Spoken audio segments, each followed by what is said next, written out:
You're listening to Arizona Good Business Radio, featuring unique stories with leaders who believe the community is a central part of doing business. Join us on the journeys of entrepreneurs, local businesses, and champions of Arizona who believe working together, we can build stronger communities. Welcome, welcome. I am Thomas Barr with Local First Arizona. We're so excited to have you here on Arizona Good Business Radio, where we feature leaders throughout the Arizona business community. If you don't know Local First, we're a statewide organization that advocates for and celebrates local businesses and works for a sustainable Arizona economy. And we're the largest local business coalition in North America. Wow. Providing resources to thousands of small businesses while raising awareness of the benefits of building a strong local economy. That's a lot of stuff. To say we are excited would be an understatement today because we have Director of Sustainability Initiatives at Local First Arizona, Jason Lowry, and the owner of Drink Me Tea Room in Tempe, Arizona, Melissa. Thank you both for being here today. Thanks for having us. Thank you. This is exciting. Yeah, we're super excited. So the intentions of having both of you here today, we will reveal soon, but would love to just get a little bit of a background about who both of you are as we get started, and then we'll dig into some of the details as to why we would have a tea room and our director of sustainability in one room together today. So Melissa, let's start with you. Tell us a little bit about you and the business that you own. Sure. I actually am never intended to have a small business. It was really not on my radar at all. I have corporate America background. I worked for Disney, Southwest Airlines, and Verizon. And then I guess it's been about 5 years now. There was a voluntary severance package that I took and didn't know what I was going to do next. So I went to London with my family and we did afternoon tea a few times. And I thought, oh, I guess this is my next endeavor. Started writing my business plan on the flight home. And then the tea room was open 18 months later during COVID, unfortunately. But Oh, wow. we opened the doors July 2020 and just crossed our fingers and hoped people would come. So funny. I love that you have the tea room too. And I was joking with my wife not too long ago. She had that we were watching a TV show or something, and there was and I made a comment. I was just like, "Who gets tea?" And she was just like, "Everyone except for like Americans in the world." And it was just it's so funny how like our culture is accustomed to like coffee, but like tea is like actually the more popular drink of the morning, the afternoon, like the evening, every part of the day. So it's really cool concept. Yeah. Awesome. Well, welcome, Jason, as well. You are about 2 years into your role with Local First Arizona, but tell us a little bit about you. How'd you land here? Yeah, so I came to Local First through an odd avenue, which was I was a community organizer for 7 years before coming to Local First. Did a lot of work really along the Texas-Mexico border, moved back to Arizona. I went to school at NAU, moved back to Arizona in 2020 during the pandemic and did a lot of public health work, just dealing with the pandemic, and was really looking for something. I'd studied sustainability, was really looking for something that could take me back to the sustainability role. Right. And I'd heard about the work Local First was doing, supporting nonprofits through the Resource Center. Really piqued my curiosity, my interest, and applied for the position. And yeah, 2 years in, and no better place for me to be right now. Love it. Cool. I'm acting like I'm learning this for the first time. Obviously, I interviewed you, but we're happy to have you on the team. We're doing great work together and so excited to have both of you here. To reveal kind of the reason why we wanted to bring both of you on today to share with our listeners is I've been doing this work for almost 11 years, and every single day, every week, every month, every year, the number one need for the small business community in Arizona that I continue to hear is a lack of access to capital. There's just this ongoing challenge with businesses trying to get access to the funding that they need to, whether that's open a business, expand a business, just sustain their business. It's really hard to access the capital that they need. And we won't go into the details as to why today. That could be a whole nother show. But one really cool thing that Local First has embarked on that has been led by Jason and his team is our Green Loan Fund and our green initiatives. And I know, Melissa, you've been very conscious about future-proofing your business and staying conscious about your waste and everything that you have. And I believe you became green certified not too long ago. Is that right? We were green certified. We just renewed. Okay. So it's been, this will be what, year 3? Yeah, I think y'all were one of our early adopters of the certification, if I'm not mistaken. So yeah, Mhm. Cool. y'all were one of the first in the door. Awesome. And so, I feel like there is a lot of skepticism about quote unquote certifications out there because they've just been kind of greenwashed in a way, right? Like Mhm. anybody could come up with the certification, I guess, and say, check these boxes and you're certified. But Local First takes a bit of a more thorough approach to it in actually validating that you're being a green business. So I'd love to hear about your experience first, Melissa, and then Jason. I'd love to hear Mhm. from you on what it is that we're doing. So could you share a little bit about what you went through to get certified? Yeah, absolutely. I had already built a lot of the green business practices into the business from the beginning. Hmm. So, just because it's really important to me personally, I had a plan to compost everything right away, like that was part of the business plan. Hmm. All of our to-go containers are compostable. Just managing food waste and the water usage when we did our build out of the space. I replaced all the lighting with LED. Hmm. So that was already in the plan to begin with. But then when I heard about the green business certification, I was really excited about that because what else can I do? What else can I Yeah. do to make it even better? Nick from Local First came out and did an audit. Hmm. He worked with us the whole time through the application and the process, and really he did. He like measured our water usage Wow. and our electricity usage, and really watched our process to see are we really doing what we're saying we're doing. Okay. So he definitely went through and did audits on all of our practices, and then helped us really put together. Written policy Hmm. of what our plan is and what we do on a daily basis Gotcha. to get the certification. I will say, all of that was before my even being a member of Local First. Hmm. And it was free of charge to get the certification. I tell other businesses that all the time. Cool. Awesome. Yeah, and that's through I think our partnership with Tempe. Isn't that right, Mhm. Jason? Yeah, Yeah. Mhm. absolutely. Awesome. Well, tell us, Jason. So, what differentiates the Local First Green Business Certification from any other certification or like stamp of approval for being a green business that might be out there? Just because I feel like with trying to build a loyal customer base, and I mean you're being intentional about doing that, Melissa. You want to be sure that it's important to you, but also you want to drive a type of customer to come and be loyal to your business because you're doing these Mhm. things as well, right? You got to stay in business. So Mhm. what's the differentiation, Jason? Yeah, well, I think there's one cool differentiator is that we are a part of a coalition of about 12 other states throughout the country. This is a nationally recognized certification, which Hmm. is really cool. It connects you to other businesses across the United States. But exactly what Melissa mentioned, I think one of the big differentiators is that verification. There's a lot of certifications where they email you a checklist, you go, you respond yay or nay, and then at the end of the day the checklist is law, right? Hmm. I mean that is the end of the conversation. Have you done it enough? Great. So I think that's one big thing is the verification process, but also it's ideally that technical assistance. Hmm. So even if a business can't quite hit all of those core metrics that we want you to hit to become green certified. The Local First sustainability team and the whole broader Local First team is really there to support the business to guide them through how can they get from where they are to, being that verified certified green business. As she mentioned, Nick Shivka worked with her hand in hand to develop the sustainability policy, really looking at all those things. So, how do we give business owners the tools they need to make those changes and then again to draw that loyal customer base ideally? Yeah. I love you sharing the details about it because there's been people that have followed Local First for so long that might think that all we do for businesses is just put together networking events still, and the Hmm. work is so much deeper. We're coming in, we're helping businesses develop these cool plans, save on their water and waste and hopefully money and things like that, and also driving in new customers.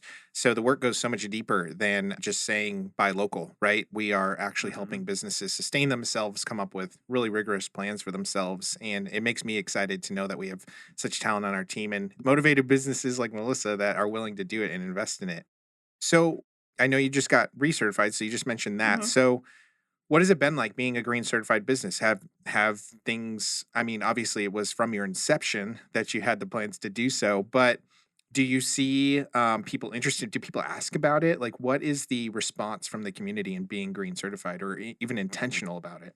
Yeah, I do get questions from other business owners. Mm, I've had, people come to me and say, okay, well, what can I do? I can't switch completely, but what are the Hmm. other smaller things I can start with? sure. And that doing the small things to start is the best way, Yeah. best way to do it. Just start one thing at a time. I am the all in, like kind of all or nothing kind of Hmm. mindset, which not everyone can do. So I think they definitely can start small and being able to share. Oh yeah, and if you have more questions, like there's a whole team of people Hmm. to support you with it is Hmm. really really great. Yeah, it can be overwhelming. Like even when we talk about local first in general, we always tell people we're not local always Arizona, we're local first Arizona. If you tried to spend 100% of your money at local businesses, it would be really hard. So let's start with the small things. Where do you get your haircut? Right? Yeah. Like, can we Yeah. switch to small things first? So it's cool that the same mindset from a business owner from being green could be, well, are you composting or how much water are you using? Yeah. Like, just start with the small things. That's cool. Yeah. Well, and I think ideally with the certification, the way I've come to better understand it is we're not saying, this is the shining city on the hill in terms of what does it mean to be a green business. Hmm. We're really saying can we set a standard that pretty much any business owner, if they wanted to attain that, would be able to. Hmm. It's setting the floor, if you will, of what it means to be a good green business, and Hmm. it's much more about how do you be a good steward of the resources you already have, and then make sure that you're doing regular AC maintenance. How do you make sure that you're taking good care of the equipment you have, and then importantly that sustainability policy is really that north star to guide your decisions into the future, right? Hmm.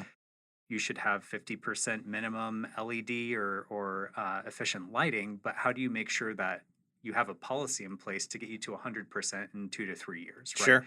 And it's really about setting that floor and then providing that north star for businesses to move forward from there. And we try and make it as accessible as possible to any business that wants to do it. Yeah. And telling the story, right? Like you can do all the Hmm. work, but if people don't know about it, then you're doing all the work for maybe not a business purpose, right? So I love that you said good steward because the reason we started this show is because we wanted to highlight businesses doing good things, right?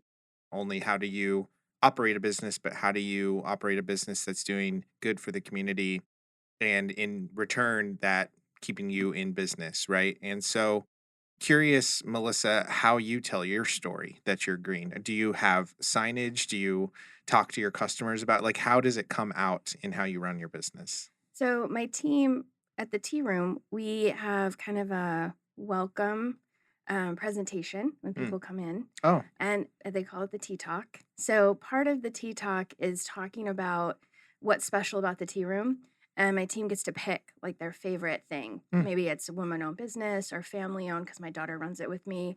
Or, the composting is like one of the favorite ones that they talk about. But there's a whole page in our menu books that talks about what we do and hmm, what we're about. And one of the other things that we haven't really mentioned yet either is that we're fully vegan and gluten free, mm, which also has a sustainability impact too. So my team usually talks through some of those special points when we have guests that come in for tea. cool.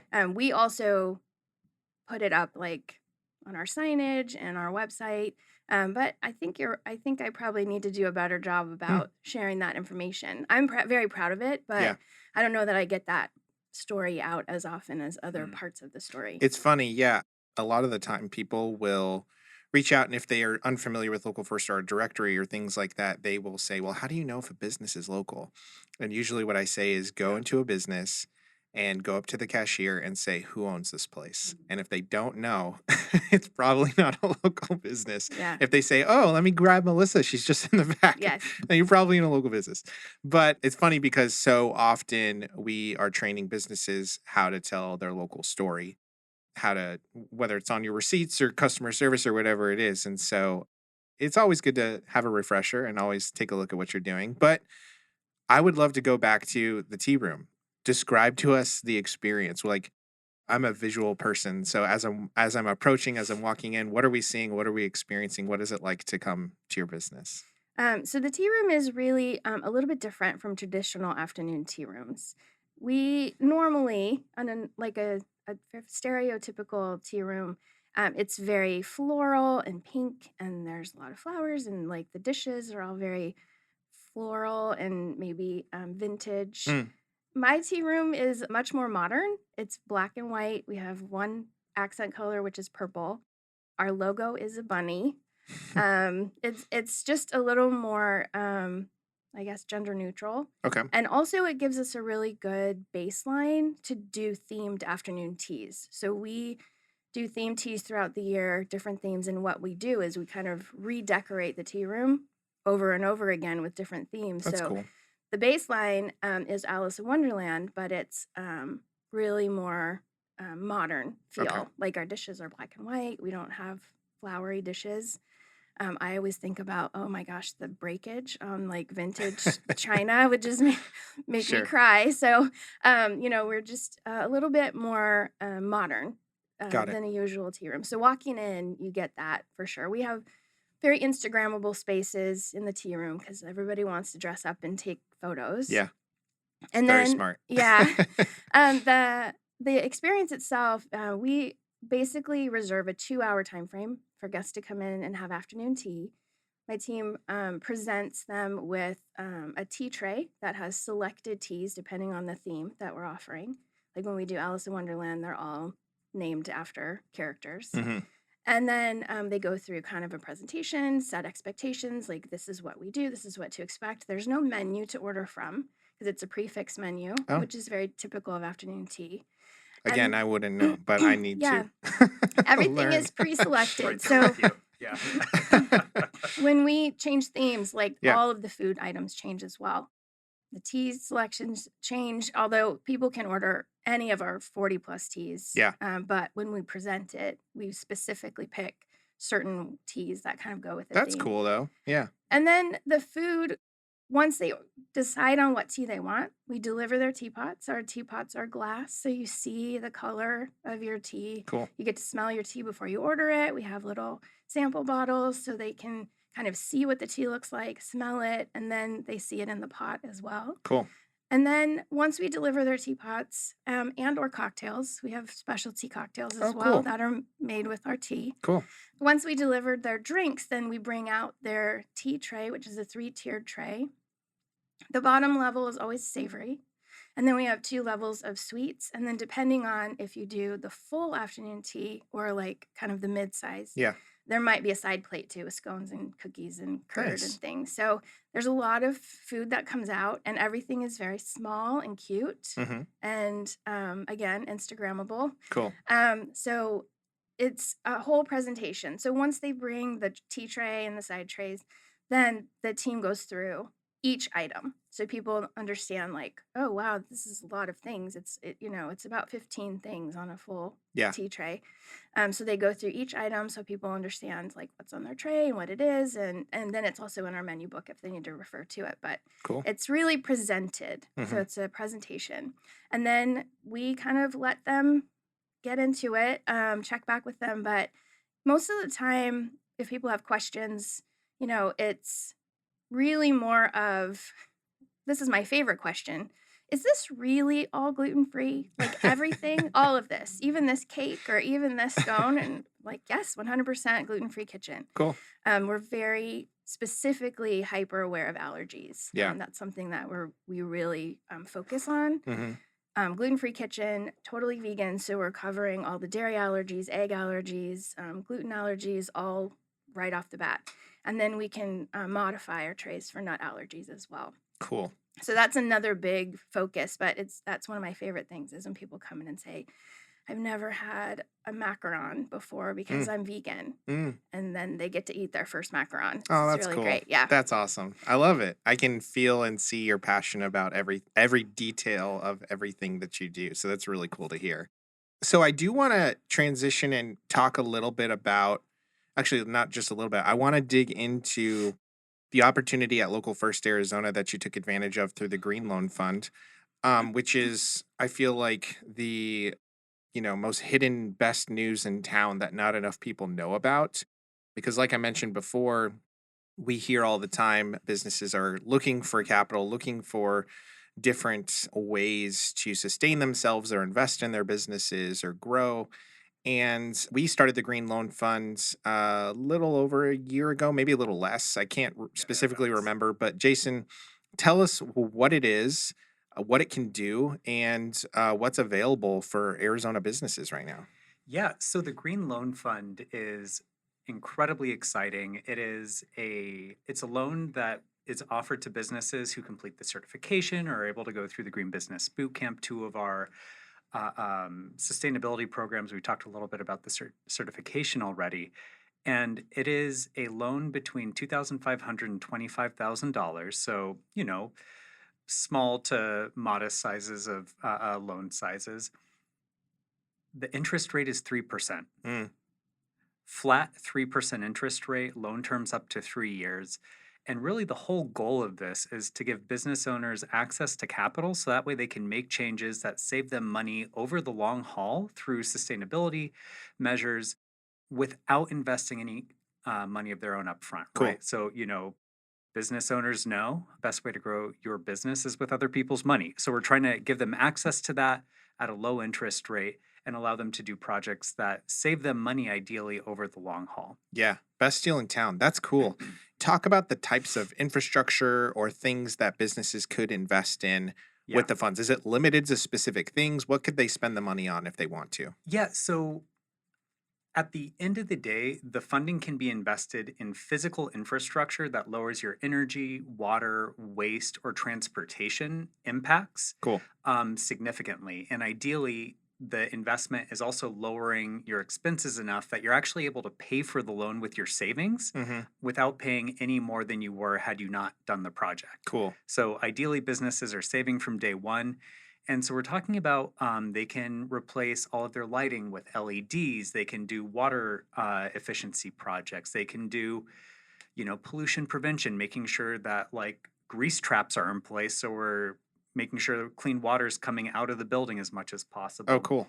Solar, fleet conversions, Oh, whether wow. we've got hybrid electric or fully electric vehicles. So you could use the money to buy an electric vehicle. Yeah, Wow. absolutely. Cool. That's And awesome. so the rule of thumb is it physical infrastructure and does it lessen your economic or your environmental impact? Awesome. And if it checks those boxes, in general, businesses are going to be able to qualify, and we don't require tax returns. There's not the whole rigmarole of going through applying for a large commercial business loan for businesses. Cool. And again, the goal is you're saving money ideally on day one. Cool. That's awesome. And you mentioned that to be eligible, you just have to get Green Business certified or go through a Mhm. Green Business boot camp through Local First Arizona. That's right? Yep. Okay. That is The bar. baseline. Cool. I love it. And obviously, through those programs, you kind of go through your auditing, you go through your technical assistance to identify where those savings might be. So, Melissa, you accessed the fund, and what did you use it on? I expanded the business recently Oh, and we opened a grab and go space cool. so people can come in and get tea drinks and pastry. And it was a bakery space before, but it needed some plumbing updates. Mm, And we needed to add water to the front to be able to brew tea. And we needed to add a prep sink I see. and replace the grease trap. And so had gone through, well, one, being Green Business certified, but also went through the Green Boot Camp as Okay. well. And so that's where I learned about the loan was in boot Mhm. camp. And then we just needed to have a water audit from the city. So the city of Tempe came out and did a water audit for us. Did you have to pay for that? Or No, that's didn't cool. have to pay for that. Once we had the audit, we could submit for, I say we, it was me.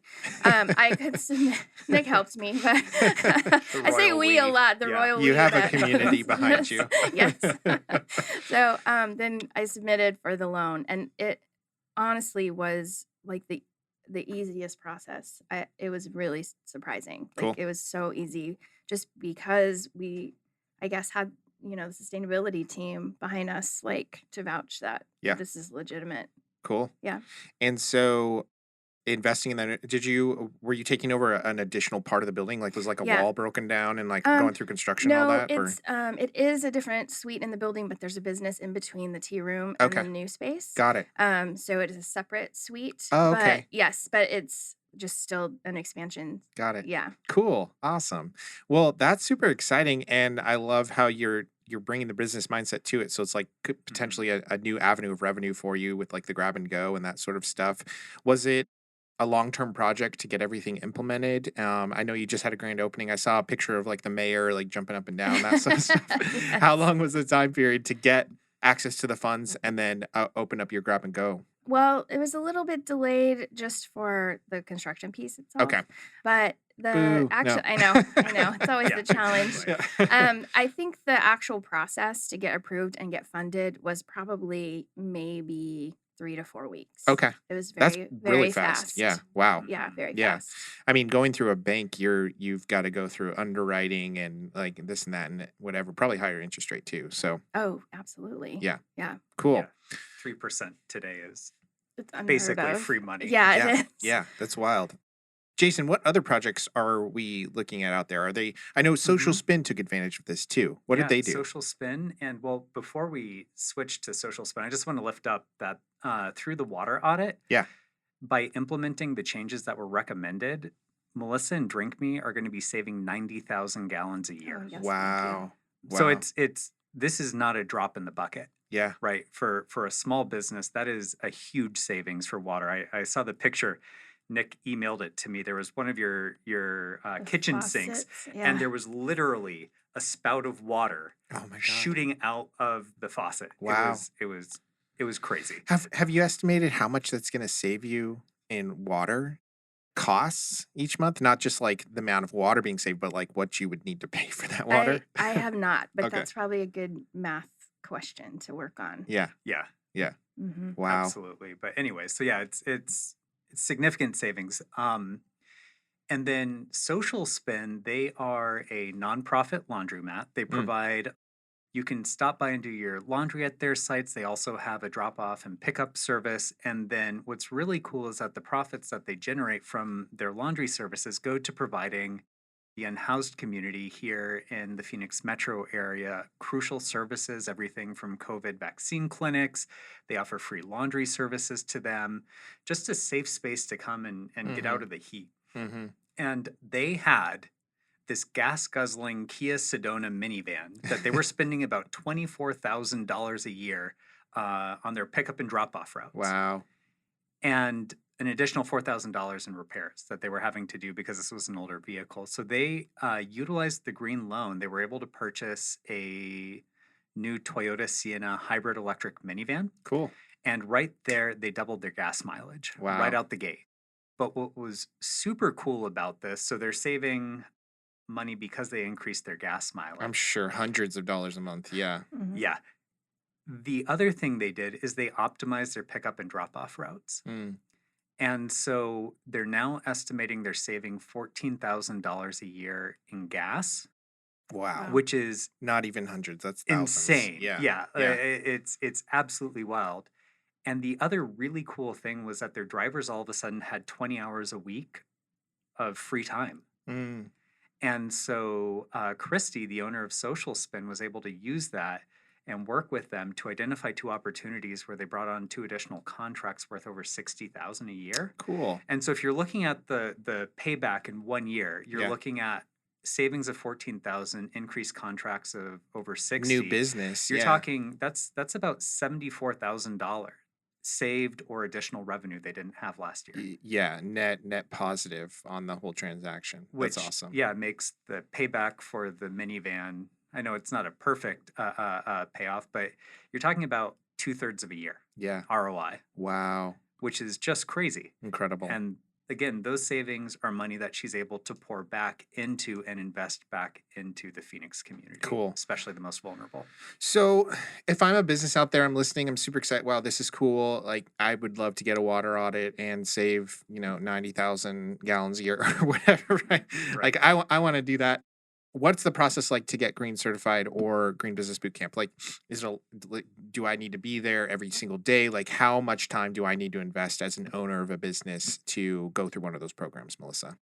I would say that as far as the green business certification, Hmm. depending on what processes you have in place already, it can shorten the time, Okay. right? For us to do it, really, we just needed to write some policy to Okay. put into our certification. We really had all the other things already in process. Sure. So I guess it really depends on where the business is starting from. Mm, Like if they do need to make some improvements or there's a project that they want to implement. The other thing is the Green Business Boot Camp really lets you kind of expand and do specific focus projects. So sure. ours was an energy audit that I chose.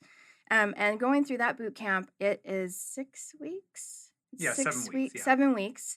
So it's once a week. Oh, We okay. came in and met at the boot camp and had different speakers to talk about different topics: energy, water, Cool. waste. It was really well time spent in Hmm. in a good place, and then networking with other really like-minded businesses was Cool. a benefit too. So we did an energy audit from that. So Okay. that process, I would say, right, it took more time, but Sure. it was also after we got our certification, and it was okay, what else can I do, what Yeah. more can I do? Cool. So I think that one has a little more of a heavy lift Hmm. than the actual green business certification to start Yeah. off For your business, for my because business. I mean, you started with the idea of being green, right? Yeah, Yeah. but Makes sense. yeah, Yeah. exactly. Cool. So I guess it just depends on where someone's starting, just to try to think about what the projects are that you want to implement or Cool. what will help benefit your business to become a green business.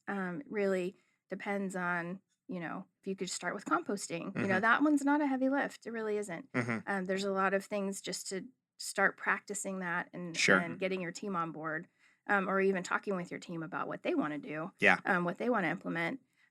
That I think is where the time is spent Yeah. more than the actual process, because the sustainability team is tremendously supportive. Cool. Like any questions, anytime, an Love to hear email, it. a phone call, text message. I mean, they're there to help you at any time. So Awesome. they really help you through the process. Cool.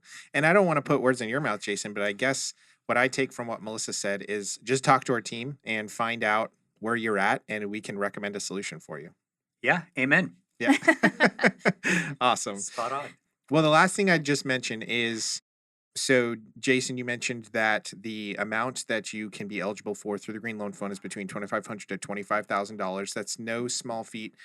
We know that the average small business typically is looking for micro loans that are just not accessible through a lot of the big banks. We work with a lot of the community banks and credit unions in town too, have been great Absolutely. partners. But if you're looking for obviously fast capital at a low interest rate for investing in green infrastructure, like this is a really awesome opportunity. So is there a window of time that this is open? Like, is this just a running open fund? How can businesses find out about it and Yeah. access the funding if they want to? Yeah, so this is rolling. We have a pretty substantial investment from Vitalist Health Foundation that's really helped to get this off the ground. Growth Partners, our CDFI partner in this, they've also augmented the fund with some of their other capital. So we've got a pretty good pot of capital that's available for businesses if they want to take advantage of it. The Green Business Certification is really an open door. Just, are you interested? We're willing to meet with you, get that process going, really get this off the ground. Cool. And the Green Business Boot Camp, we've got 3 of those per year. They are going to be online. So Oh, so virtual. You don't have to come in person. Cool. exactly, yeah. Melissa got the special treatment here in Tempe where we got to do an in-person one, which was exciting. But Yeah. the rest of them, they're online. They're by Zoom. We do that to make it, as convenient as possible. Yeah. I was up in Flagstaff yesterday talking with some business owners who participated from there. Cool. And one of them was like, yeah, just having it online was so nice. Like I could see my kids' fingers coming under the door, but I was able to just stay focused on the Zoom, right? So we try and make it accessible. It's 1 hour a week. Our next one's going to start on September 10th. So Okay. if folks are interested, please Cool. reach out. We'd love to connect and see what works best for you. Awesome. I've just had flashbacks of the guy being interviewed like 4 years ago, and his daughter came running through the room. Like, so anyway, Yes, exactly. we invite them all. We're so excited about it. So reach out to Local First if we can be of help to your business. You're interested in just learning more. We'll just talk to you and see where you're at and recommend a solution for you. Hmm. But Melissa, if we want to have some tea and some gluten-free snacks, where can we come to Drink Me Tea Room? Yeah, Drink Me Tea Rooms in South Tempe. We're at Warner and McClintock. And then the new grab and go is called Tea and Treats, and Cool. it's right next door. So right in the same plaza. And then our website has all our information about all of our events and our theme teas, and it's just drinkmetearoom.com. Right on. Awesome. Well, thank you both for being here. I hope that our listeners come check out Melissa. And if you're a business out there looking to learn more about the Green Loan Fund, just go to localfirstaz.com and we'll connect you to the right people on our team to learn more. We hope that you were inspired today listening to some leaders working to leave a legacy in Arizona through doing good business.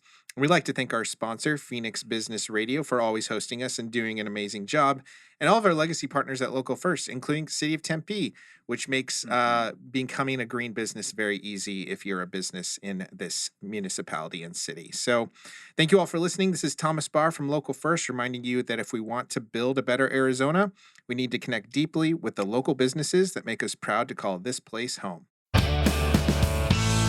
Thank you for listening to Arizona Good Business Radio with Local First Arizona, where entrepreneurs and local businesses come together to build stronger communities. We hope your business is inspired to take part in building a better Arizona.